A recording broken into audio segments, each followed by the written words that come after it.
This NFL Super Wild Card Weekend injury news and updates and player prop targets edition of the Propcast on the Sports Gambling Podcast Network is brought to you by Underdog Fantasy. Sign our promo code MACHINE to get a 50% deposit bonus of up to $1,000.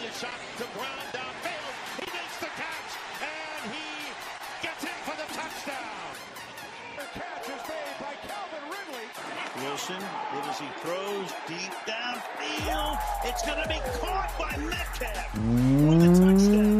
Welcome, everyone, to the Propcast. The playoffs for the NFL season officially here, down to the final 14 teams in the NFL season. Should be a great playoff, I guess you say postseason here in the NFL. Definitely looking forward to it. Get started here on a Saturday. Of course, we'll go through each and every game, talking about all the injury implications that are surrounding those respective teams. And we'll talk about some of the player props, of course, like we always do, and which players we want to target if we do believe that some of these players will be compromised or will be missing the game completely. But joining me here, of course, he is the expert on the show. He is the star of this show. It's the man himself, the DJ Doc, Sebastian Fearon. Sebastian, what's going on, my man? How you doing? The miserable season for your Giants officially over. Yeah, season's just starting, right? It's when's the draft? Is April already? No, I'm doing good, man. You know, I get to not have to put myself through that torture and torment as many of us fans feel when we root for a bad team. It's time to solely lock into the playoffs from a gambling perspective, enjoy it from a football perspective. I'm excited. We've got some great matchups this week. I think it's going to be a very exciting playoff. I mean, Thursday, Friday, you got the college football playoff. It's a really good week of football. I think if you're a football fan in general, you got to be stoked for this week. Yeah, 100%. No, we just keep on mentioning every single week. It just keeps getting better and better. And you mentioned, right, college football semifinals. Obviously, with Wild Card Weekend kicking off on Saturday. Should be a great time. But again, we still have a lot of injuries to talk about surrounding some of these teams here. So we'll find out, of course, from Sebastian what the status will be for some of the key players in this Wild Card Weekend here. And we'll start it here on Saturday here, Sebastian. We'll get right into it here, 4:30 Eastern start time. And it was a funny graphic that I saw talking about my Texans, that every single season that they've at least been in the postseason in the playoffs, that they're playing on Wild Card Weekend, it's been the first game every single time on Saturdays. Yeah, it's always, I knew it as soon as like we clinched the playoffs. Where I was like, I told my friends, I was like, guys, we're gonna have the first game on Saturday at 4:30, so just be ready. But yeah, lo and behold, we're hosting the LA Chargers in this game. Line's been jumping from 2.5 juice to +3 in favor of the Chargers here on the road in Houston. Sebastian, total of 42.5 here. But what are we looking at for injuries between the Chargers and the Houston Texans? Yeah, I mean, look, the Chargers, they played to win the game. They played to play you guys, you know, to secure. Pittsburgh lost. So if they won, they secured that 5 seed to go on the road and take on those Texans. So injury-wise, they're looking pretty all right, which is great. You want to see these teams at their best here. Really, the one guy who did not practice today was Josh Palmer. He's dealing with a bit of a foot and heel injury. Now, you know, that's probably the one you want to watch as far as it is their first practice. So you don't want to read too much into it. But that's the one guy who has the potential to miss. Still not convinced there. Didn't seem like he really had a major injury, anything like that. So I kind of expect him to be able to play through it. The other one's Gus Edwards, a guy who has not played in a little while. He's missed the past couple of weeks. He had a limited practice today with his ankle injury. I'm sure we all saw the news of Ezekiel Elliott getting cut and being signed by Mr. Harbaugh and bringing back the entire Buckeye backfield there.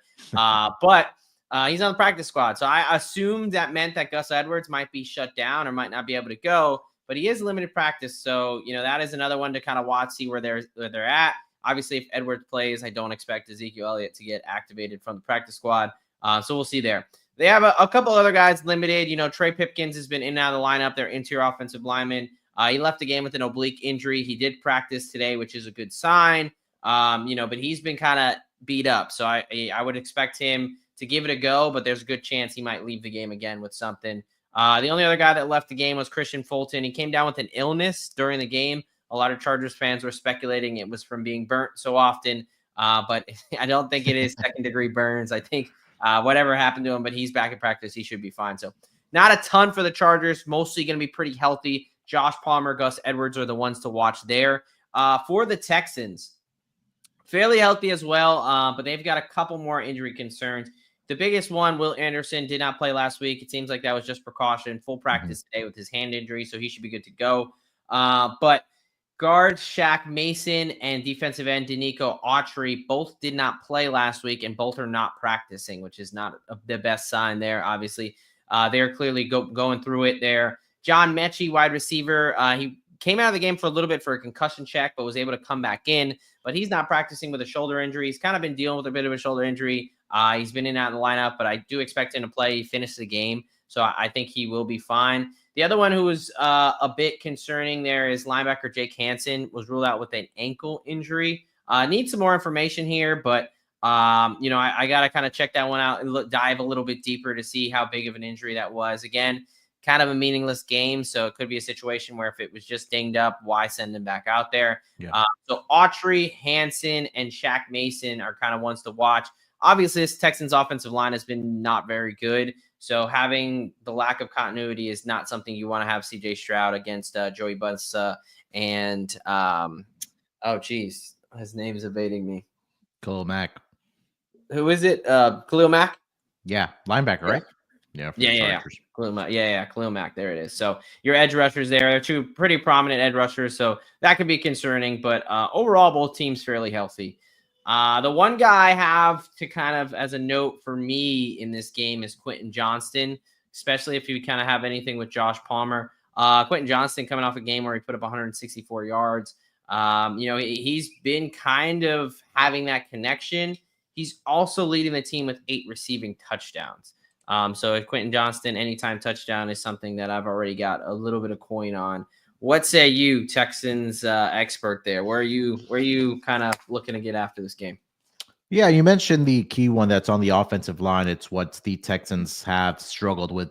I mean, this season, it's been no secret, right? I think that's something they're going to have to address, especially in the offseason. Of course, when you have your franchise future quarterback, you want to do everything to protect him. And I think Shaq Mason's a big one we're looking at. You mentioned Will Anderson there as well. I think maybe, like you mentioned, it was going to be precautionary that those guys were held out, especially Will Anderson. But I feel like we're getting a little disrespected, catching points here at home. If it does get back to +3, again, definitely shop around and get the best of the number. But I will be on that +3 here for the Texans. It was, I think it was good to see that the offense was as out there for the first series or second series. With CJ Stroud, and it's just kind of, get their feet wet a little bit and not just completely rest them. But, we were hobbling a little bit, like you mentioned, with all the injuries coming into this postseason here. But it was just the offense just seemed like it was, stuck in quick mud. And a lot of that has to do with all the injuries as well. Guys being in and out. Joe Mix at the beginning of the year, Nico Collins, obviously losing Stephon Diggs, Tim Dell. So there was just not really that chemistry and continuity going forward, but it's going to be a big challenge here against this Chargers team. They were very well coached, obviously, this season. Justin Herbert playing at an elite level. They're going to have their hands full, obviously, with Ladd McConkey, and you mentioned Quentin Johnston. So it's going to be a fun game. I do think that the Texans cover the number. I think it does come down to the wire. I feel like whoever has the ball last in this game, I think is going to win the game, but I'm hopeful that we do come out with the victory here, but we definitely shall see. It's always we get the wild card weekend victory, and then this in the divisional round. I think I mentioned this too, that we just kind of cave in, just get blown out, and then we look forward to the next season. So should be a fun challenge though. This Chargers team has definitely been likable, definitely this season. Yeah. And anything else for Chargers Texans? Only thing I'll mention is they've been an improved defense for sure, definitely on that back end.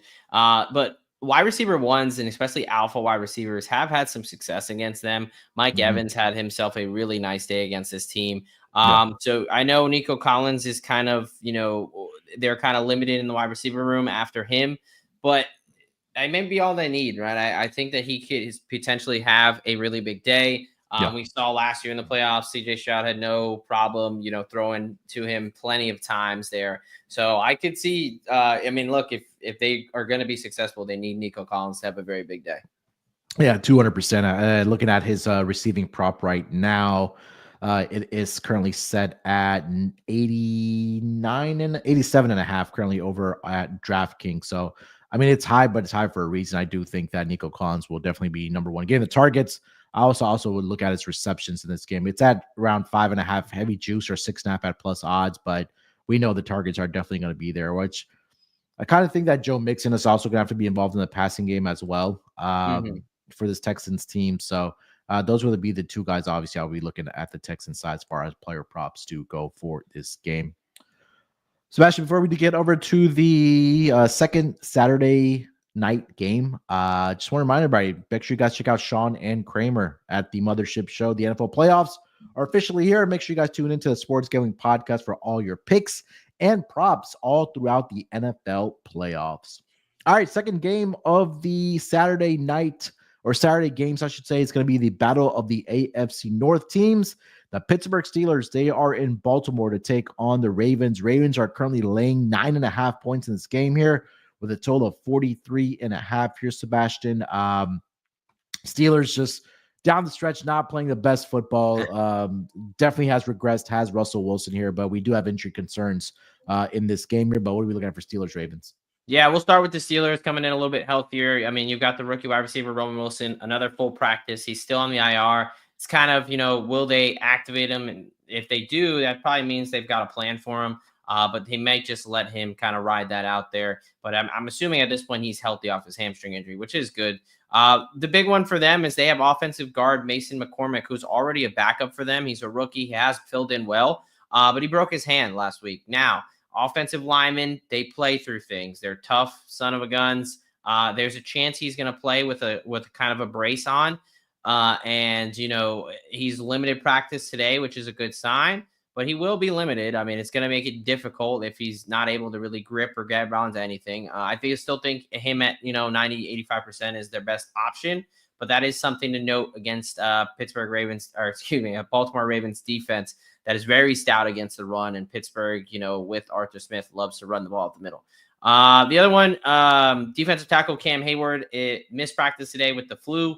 With an illness, he should be fine. Assuming nothing goes wrong there. Obviously, illnesses, the flu can kind of hit people at different severity. So assuming he's getting his treatment and should be good to go for Saturday at this point, we'll kind of want to monitor that one. And then Dante Jackson, he has a pinched nerve in his back. It's something that can flare up at times, and we see that happen. He's been in and out of the lineup. He did not play last week because he was practicing and then something flared up. It is not taking a lot. The last two games he started, he's not finished. So yes, a full practice today, but even if he does play on Saturday, there's always that risk of him taking a hit there and kind of flaring that up. So we'll see how he progresses. On the Baltimore side, pretty healthy except one major position there. Justice Hill, running back number 2, does a lot for them out of the backfield. He's limited practice today after missing the past 2 weeks with a concussion and an illness. I do expect him to go. Kyle Hamilton finished the game. He's got a limited practice, dealing with a little bit of a knee injury. I'm sure he'll be good to go and fine, play through that. But the big one's Zay Flowers, right? He kind of, at first, it looked like, ooh, what are we dealing with here? Didn't look like a lot. Then kind of looking at the video, his leg got trapped by his kind of own lineman. Complete kind of freak thing. But the defender hit him from the inside of his knee, causing some stress to the ligament on his outside of his knee, his lateral ligament there. Good news is it's likely minor. It's a grade 1. The bad news is with this type of injury, a minor injury is still a 2 to 4 week, even if not a 3 to 4 week recovery timeline. Guys, look, it's the playoffs. There's a chance he plays, but just 1 week after the injury, he's going to be significantly limited. I think that they'll honestly rest him and just save him for the next round because, look, they're 10.5 point favorites. They probably feel they could beat this Pittsburgh team without him. I don't know if it's worth the risk. And honestly, if he's out there, he's probably going to be more of a decoy than anything. It's very similar, although different injuries, to what I was talking about with Chase Brown. I was hoping that he was going to play so we could smash his under. He ultimately could not give it a go. I could see a very similar situation here. Flowers is out there. We'll have to see where his line's at. But if they put it anywhere close to what his regular line is at, whether in the yards or reception, I will be very much happily taking that under. But he's the big one. I right now, I would, doing your handicaps for the side, I would expect him to be a non-factor when you're doing your handicap there. Yeah. Prop. Oh, go ahead. No, I was just going to mention that I'm agreeing with you 100% that I think that Zay Flowers probably doesn't end up playing in this game. You mentioned it. It's a 9.5-point spread. You probably want to look at some of these other guys as far as player props, which you were just getting into, Sebastian. Yeah, no, I just want to mention a couple staple plays here for me whenever these two teams play. Lamar under on his rushing. I think it was around 49.5. Yes, I know his mom told him to run more, but even the last time after that, when they played first game, he had 46, which still would be under. But even, last time he was nowhere close to that number. The Pittsburgh Steelers do one thing exceptionally well, and that's keep quarterbacks contained. They've got a lot of faults to their defense, but they really do a good job, especially with Lamar. They play Lamar very well, right? That kind of 17-point victory was a bit of an anomaly. All those games are very close typically, and it's because they're really containing him on the defense. So I love that. That's the one I played as soon as the number opened. I was surprised to see it almost at 50. Russ rushing in both his games, he's went over his number. He's definitely kind of turned on the rushing now that he realizes, he's got to make a couple things happen there. And then offensive line, the Ravens are one of the higher sack and pressure rate teams in the NFL. So I do like Russ's rushing. And then Isaiah Likely. The Pittsburgh Steelers really struggle covering the tight end. And Mark Andrews is definitely kind of someone they key on.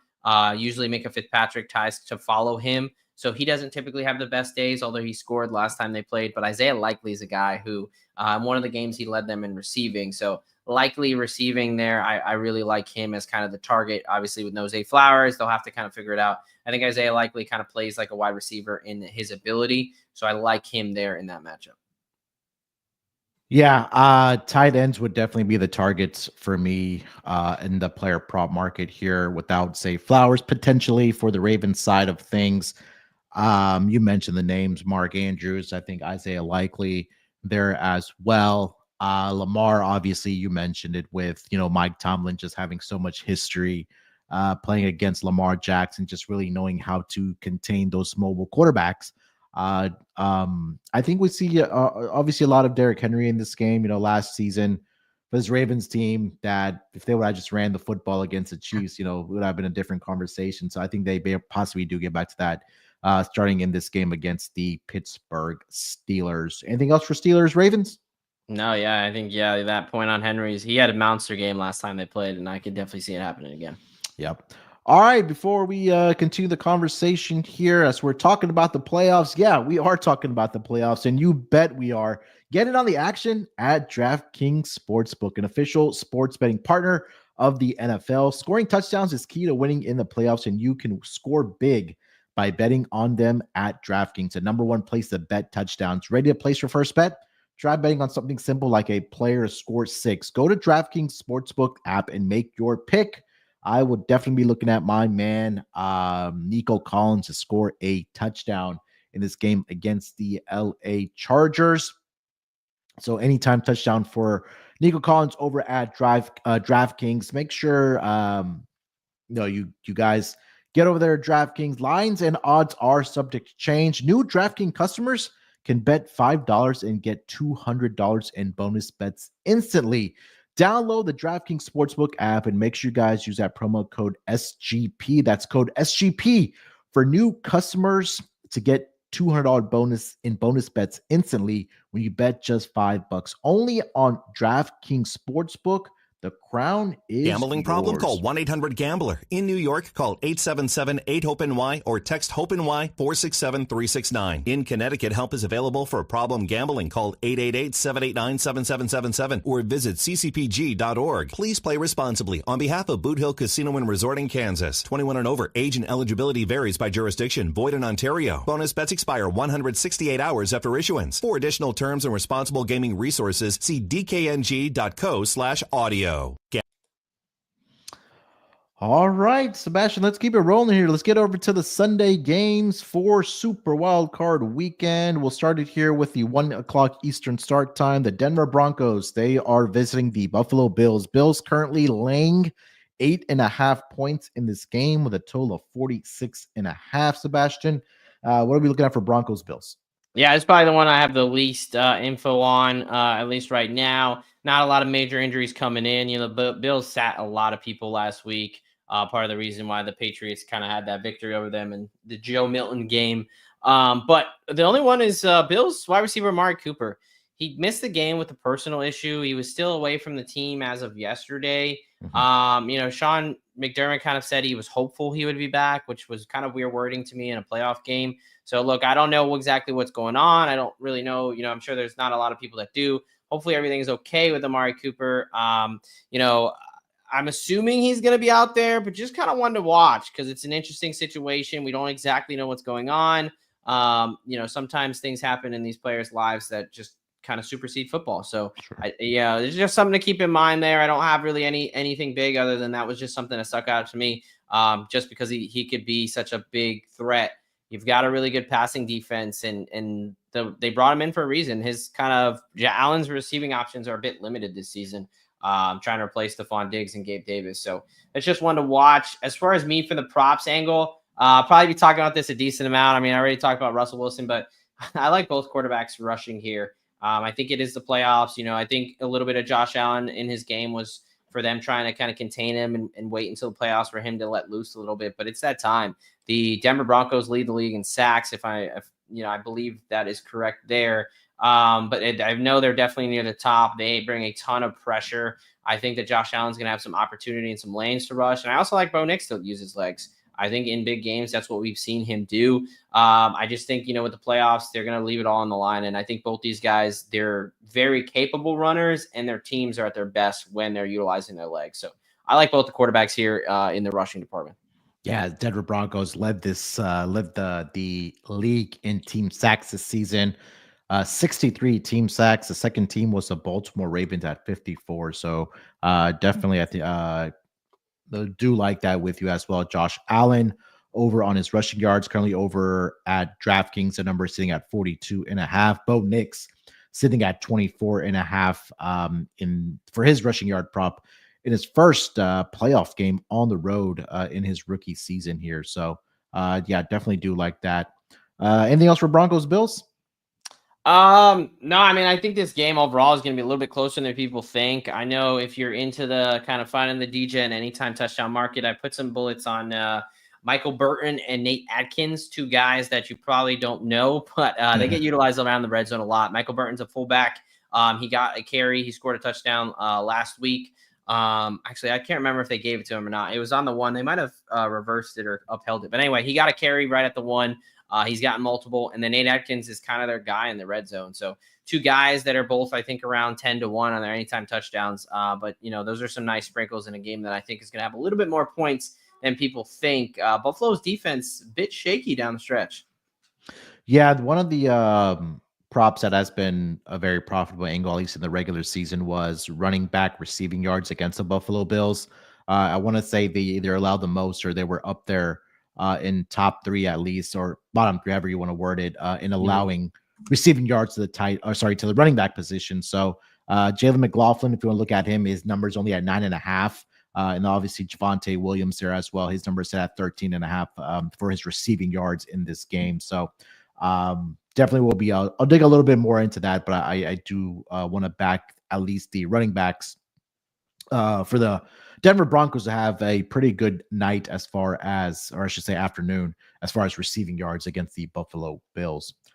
Yeah, All I right. would co-sign your Javonte Williams is probably the guy I would go there. I've been on Jaleel McLaughlin and his rushing the past couple of weeks, and he's just not used out of the backfield as much, even though he is the more explosive guy. They seem to love Javonte in any passing situation. I don't get it, but Sean Payton has a theory, I guess. Last week, he did have 50 receiving yards against the Kansas City Chiefs, 29 against the LA Chargers. In that game, he was targeted 11 times by Bo Nix. So he's done it plenty of times this season. So I think that this is a good opportunity for Javonte Williams. I think that if he gets around 3 catches, he definitely gets over this number right now, sitting at 13.5. I think 2 would even get it done for Javonte Williams for his receiving yards. All right, Sebastian, let's get over to the Sunday afternoon, 4:30 Eastern start time. The Green Bay Packers, they are visiting the Philadelphia Eagles. Eagles currently laying 4.5 in this game the total of 45.5, and questions surrounding both starting quarterbacks in this matchup. Yeah, let's start with the Packers here. Definitely some big names on both sides of the ball. Let's start with the worst news, and that is Christian Watson, supposed to wide receiver for them, ACL tear, out for the season. It's pretty late in the season, so this is going to impact his next season. Depending on what other damage they find in there, I mean, even a midseason return is probably like best case. So, obviously he's done for the year, but I would not expect a ton from Christian Watson coming back next season.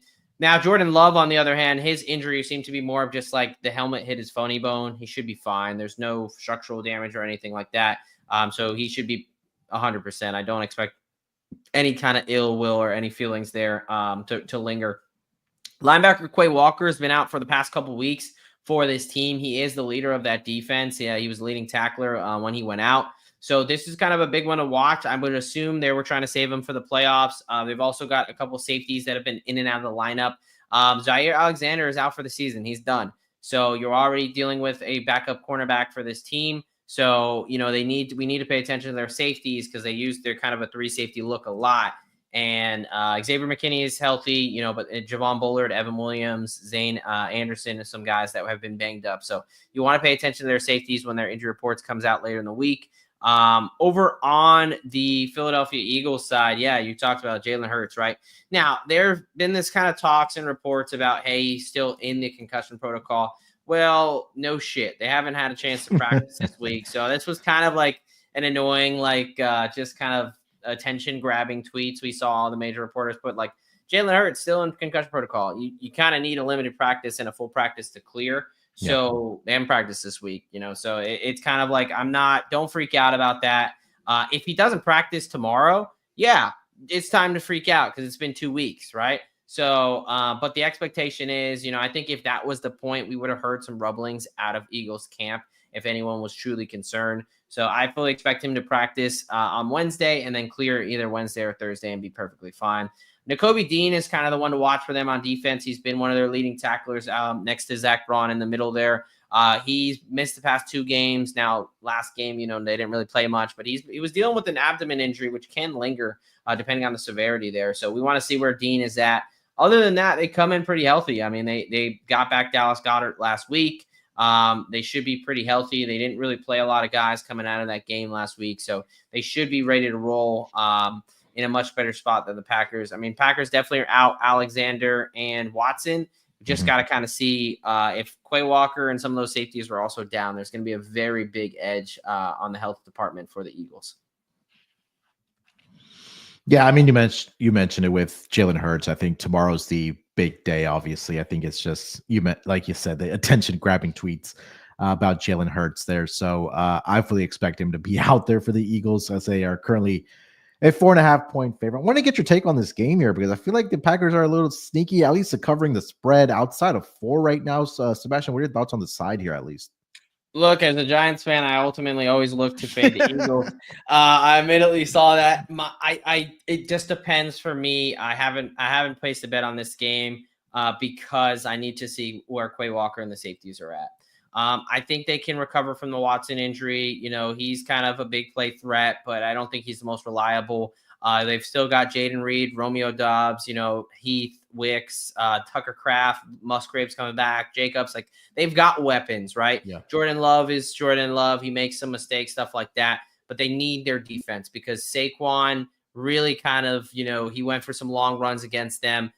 He really can hurt them. Like, I like Saquon's rushing attempts. He's rested. They did this for, they let him sit out for this reason. I like his attempts there. I like Jaden Reed. He kind of had a really massive game against him last time. If they're healthy on that side of the ball, if Quay Walker and those safeties are back, which I do expect them to, just kind of need to see it with the practice reports. Yeah, I think they can keep it close. And I think they've got a shot to kind of play good defense, run the ball, and kind of make this a 1-possession game.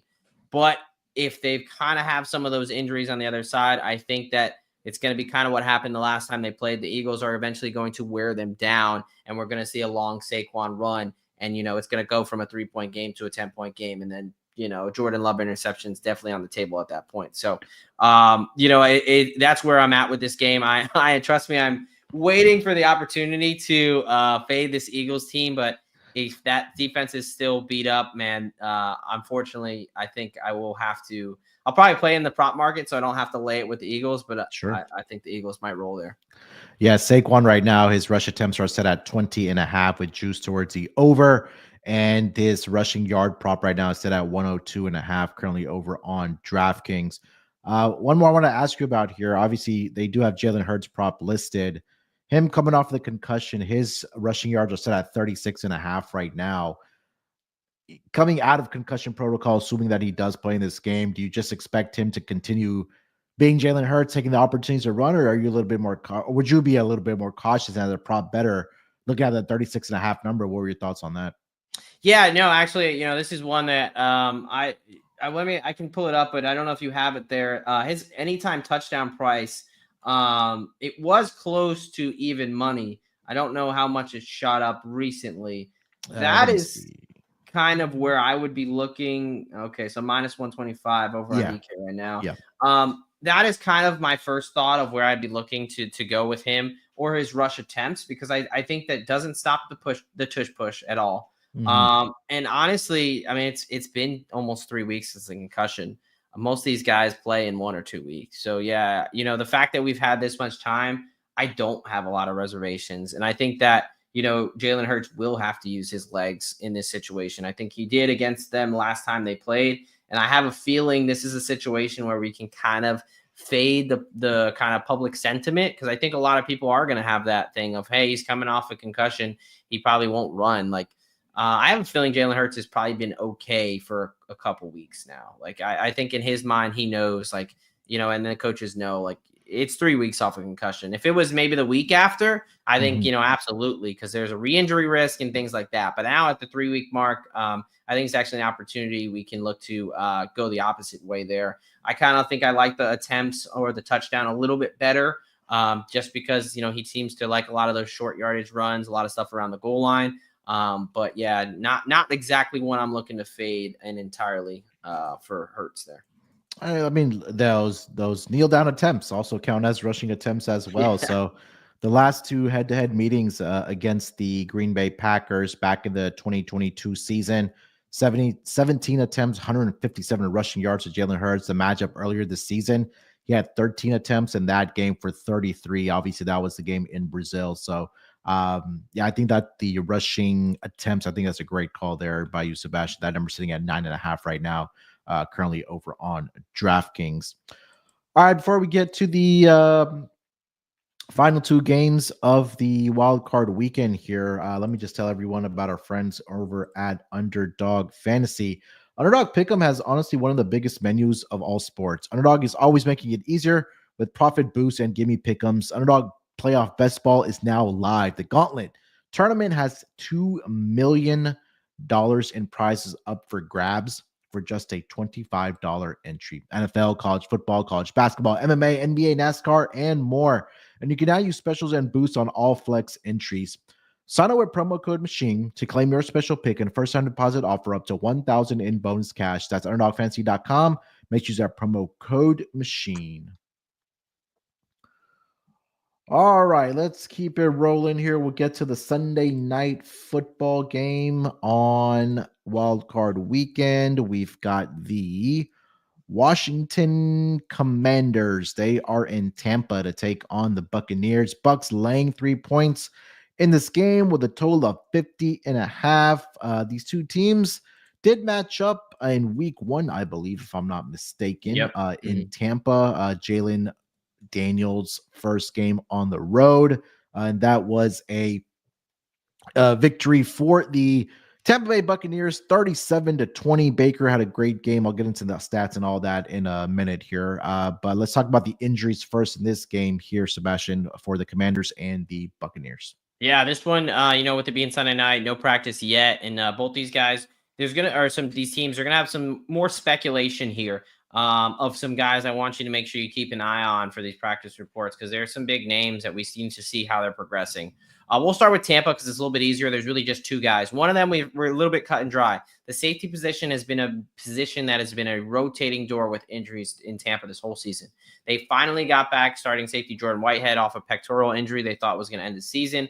But he got into a car accident last week right before the game. I think on Saturday when he's coming to the training facility. He's going to be out for the season. They're going to shut him down because, they didn't really disclose exactly what happened, but clearly the injuries are severe enough that he needs to be done, or he's done for the season. So this is big. They're already down one safety. Antoine Winfield has been out for about a month and a half with a knee injury. Now, he had a chance to play last week. He ultimately did not. I think that he's trending in a good direction, but this is a huge, he's already one of their best players. It's kind of Vita Vea, Levante David, and Antoine Winfield as the key three guys on defense right through the middle there. He's a huge piece, and it's a position of need right now. So we'll see where he's at. I'm hopeful that he's going to be back this week, but that's a little bit of speculation. We got to kind of see these injury reports. On the other side, there's another secondary piece that is huge, and that's Marshawn Lattimore. He's only played 3 quarters for this team. He was dealing with the hamstring injury coming from New Orleans. He played 3 quarters and played them well against A.J. Brown, helped them kind of secure that victory there. He then re-injured his hamstring in that game. He did not practice at all last week, did not play. And I know everyone's penciling in a Marshawn Lattimore, Mike Evans revenge kind of angle. It would be great. It would not be great for Tampa because he's the one guy who really has made Mike Evans struggle in his career. I'm not convinced Marshawn Lattimore is going to be out there. And if he is, I don't think he's going to be 100%. We'll see. I would not be shocked if he's out there, but I think, let's not just go ahead and assume he's definitely going to be out there. We'll see with the practice. I think he tries to give it a go, but hamstring injuries are very pesky, especially for wide receivers, defensive backs that need to turn it on very quickly as far as accelerating, and they require a lot from that hamstring. So what we know, hamstrings damaged, he re-injured it, caused more damage. I will not be 100%. Can he play and be effective?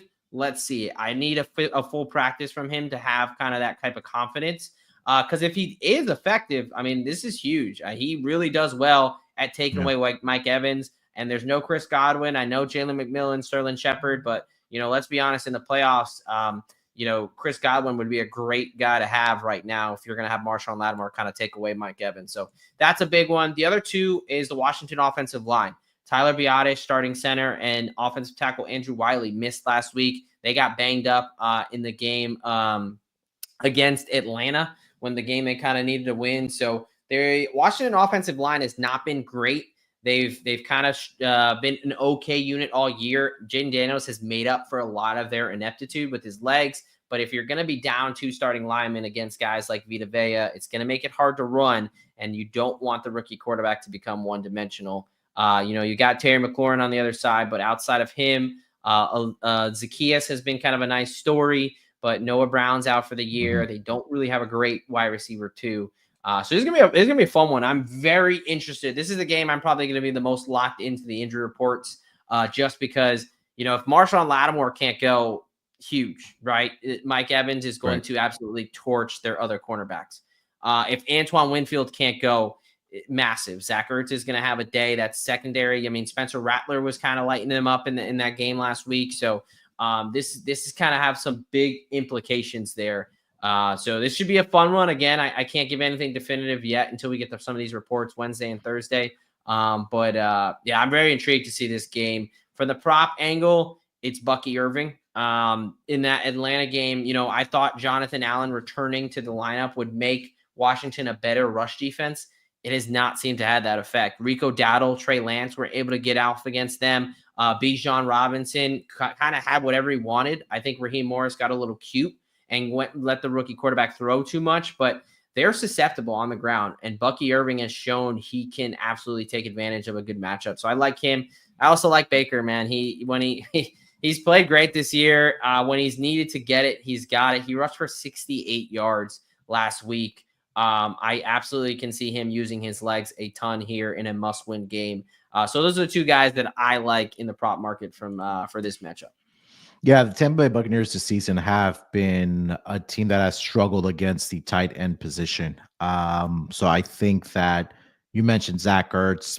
Last 2 weeks, I know they were really trying to get him his contract incentive bonuses because 66% of his contract is incentive based. But I still think that, like you mentioned, with Noah Brown being out for the season, that they're definitely going to have to utilize his, his hands in this game. So I think I would look at his either receptions or his receiving yards. I think that number right now is sitting at 39.5 for Zach Ertz in this game. So that one I would be intrigued by. Longest rush attempt for Bucky Irving, I think is something that I will be looking at here as well. I still feel like, when it comes down to that, Jaden Daniels is rushing yards. I still feel like that's something I am going to be ended up playing. It's at 48.5 right now, currently over on DraftKings. The rush attempts number for Jaden Daniels is at 8.5 in this game here as well. So looking at a lot of it on the Commander side here, but I think this could be a game that could turn into a shootout, with obviously the biggest total of the weekend at 50.5. Anything else for Commanders, Bucks? Yeah, no, I think I really like the Daniels rushing as well. Since he's came off the bye week, we've seen a bit of that quarterback we saw in the beginning of the year. That rib injury really set him back. There was kind of a 5-week stretch where he was not getting everything into his throws, not looking to run. Ever since he kind of came back off the bye, he is looking to run. And we talked about, hey, they've got 2 offensive linemen at the very least beat up, if not going to be out. So, I do like his rushing as well. Yeah, even in the limited time he was out there last week against the Cowboys, he still had 4 attempts for 27 yards there. And then the first game of the season, 16 attempts, 88 rushing yards in that game. He also had 2 rushing touchdowns in that game as well for the Washington Commanders. All right, Sebastian, last game for the wild card weekend on Monday night. We got the Minnesota Vikings. They are in LA to take on the Rams.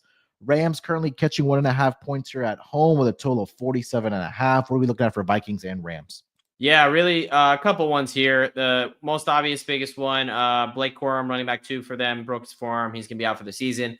We're getting a ton of Kyren Williams. It's going to be more Kyren Williams. I don't know how much that really changes anything. Ronnie Rivers is going to be the backup there, but they don't use their running back number 2 very often. Corum was getting some touches, but nothing really significant. Right tackle Rob Havenstein had been out the past couple of weeks. He's expected to return for this game. And cornerback Fabian Monroe is expected to be back for this game as well on Monday night. So not a ton from the injury report. Vikings are pretty damn healthy, and the Rams are about as healthy as they could ask for this season. So it should be a really good matchup.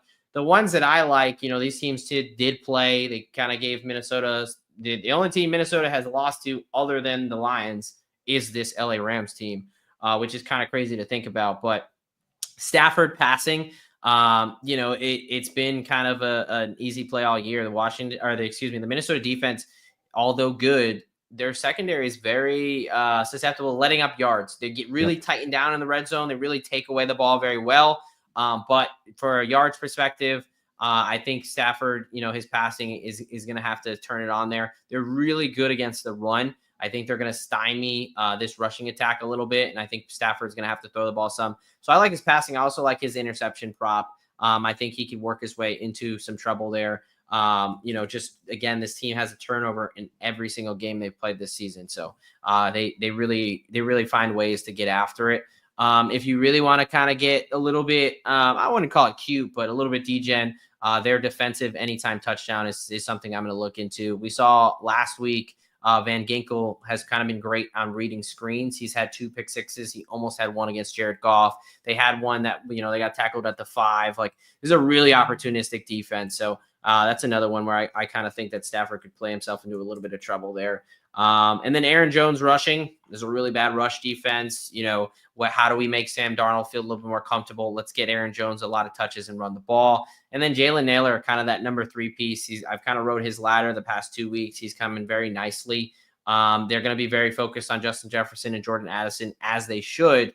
I think Jordan Naylor is a guy that has some opportunities over the middle and can his numbers are always very low. So he's someone I like to kind of ride his ladders on, just because it only takes a couple receptions to get you there. Yeah, the Vikings pass defense allowed 261 passing yards per game to the opposing quarterbacks. So I think that, you mentioned with Matthew Stafford, I think they're going to have to throw the football a lot in this matchup. These two teams did match up earlier this season, where Matthew Stafford went for 25 completions, 34 attempts, 279 passing yards.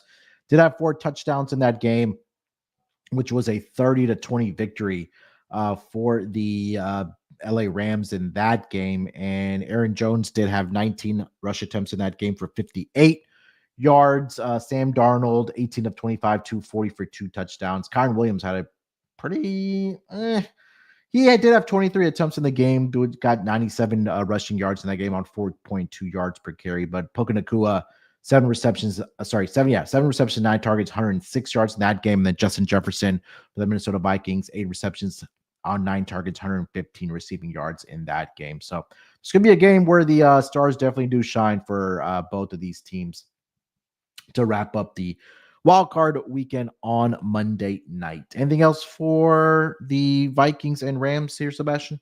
No, that's it, man. I'm excited. That should be another fun one to wrap up wild card weekend.